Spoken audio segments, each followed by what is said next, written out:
나는 기껏 상속 포기를 해놓고 망인의 채무를 내가 대신 변제해야 하는 그런 상황에 직면하실 수 있는 것입니다. 그래서 이것을 꼭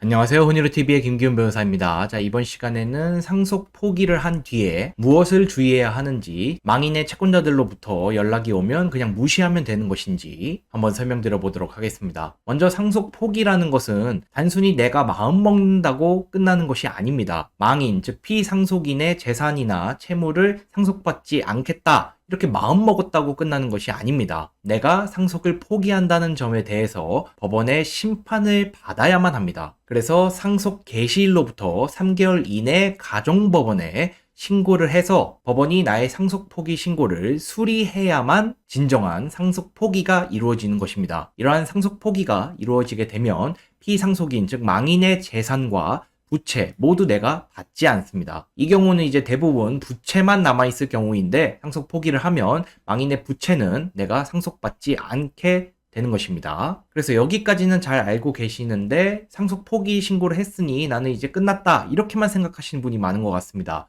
그런데 법원이 상속 포기 신고를 수리했다고 끝나는 것이 아닙니다. 피상속인의 채권자들 입장에서 우리가 한번 생각해 보면, 피상속인의 배우자나 자식들, 이런 사람들이 상속을 포기했는지 여부를 우리가 알 수가 없습니다. 채권자들 입장에서는 당연히 일단 상속인들에게, 즉 배우자나 자식들에게 변제를 촉구할 수밖에 없는 것입니다. 그래서 채권자들이 상속인들한테 변제를 촉구하는 것은 전혀 이상한 것이 아닙니다. 그러니까 설령 내가 상속 포기 신고를 했다고 하더라도 채권자들은 이를 모르기 때문에 나한테 일단 변제 촉구를 하는 것이 자연스러운 것이고 이상한 것이라고 볼 수는 없습니다. 그래서 이러한 촉구가 자연스러운 것과 별개로 나는 상속 포기를 했기 때문에 나한테 채무를 이행하라고 주장할 수는 없는 것이죠, 법리적으로. 그렇기 때문에 이러한 점을 채권자들에게 명확히 알릴 필요가 있습니다. 그래서 내가 알고 있는 채권자, 또는 나에게 변제를 하라고 촉구했던 채권자, 또는 원스톱 상속 서비스를 통해 내가 확인한 채권자들에게 먼저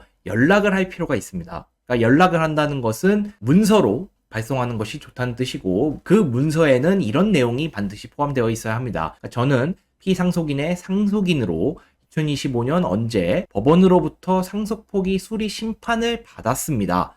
그러니까 더는 저에게 채무 독촉을 하지 말아주시기 바랍니다, 라는 내용을 포함하고 결정문까지 함께 첨부해서 보내면 완벽하죠. 그래서 이러한 내용의 문서를 내용 증명으로 보내놓으시는 것이 가장 완벽합니다. 그래서 이러한 내용을 채권자들이 전달받으면 채권자가 바보가 아닌 이상 나한테 채무를 변제하라면서 재차 촉구하거나 법적으로 소송을 제기하거나 지급명령 신청, 이런 것들을 하지 않을 가능성이 상당히 높습니다. 그런데 이제 간혹 이러한 연락을 받고서도, 또는 이러한 연락을 받지 못해서 상속인들에게 소송을 제기하는 사람들도 있습니다. 그런데 나는 상속 포기를 했고 법원도 이에 대해서 수리하면서 인정을 했기 때문에 별다른 문제가 없겠지 하면서 법원 절차에 아예 대응을 안 하시는 분들도 계신 것 같습니다. 근데 이렇게 대응을 하지 않으면 그 법원은 내가 상속을 포기했는지 여부에 대해서 모르거든요. 왜냐하면 상속 포기가 됐다는 점이 공시가 되거나 누구든 조회하거나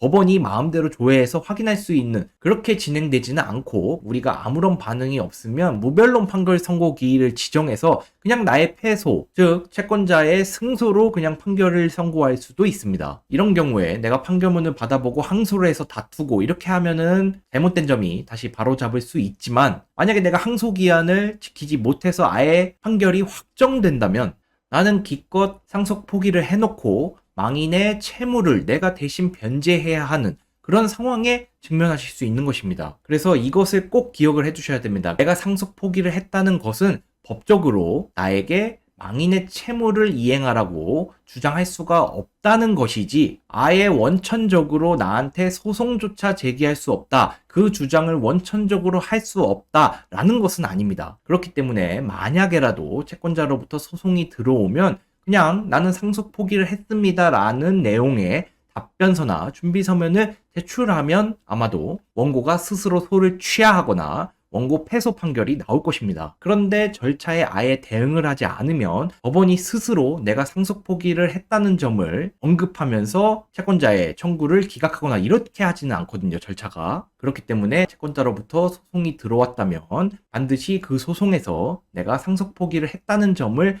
밝히고 결정문을 제출하면서 다투시면 되는 것입니다. 그래서 오랜만에 세 줄로 요약을 하자면, 첫 번째, 상속 포기는 법원의 상속 포기 심판 결정을 받아야 하는 것이지 내가 단순히 마음 먹는다고 상속을 포기하는 것이 아닙니다. 그리고 두 번째, 내가 법원을 통해 상속을 포기했다고 하더라도 망인, 즉 피상속인의 채권자들은 내가 상속을 포기했다는 사실을 모르기 때문에 내용 증명 등을 통해서 알려야 좋습니다. 그리고 마지막으로, 채권자가 내가 상속 포기를 했음에도 불구하고 소송을 통해 이를 이행하라고 주장한다면 이 법원 절차를 무시하지 말고 적극적으로 대응을 하셔야만 합니다. 그 대응은 내가 상속 포기를 했다는 점, 그렇기 때문에 내가 책임질 이유가 없다는 점만 설명하신다면 충분합니다. 그래서 이 세 가지를 꼭 기억해 두시기 바랍니다.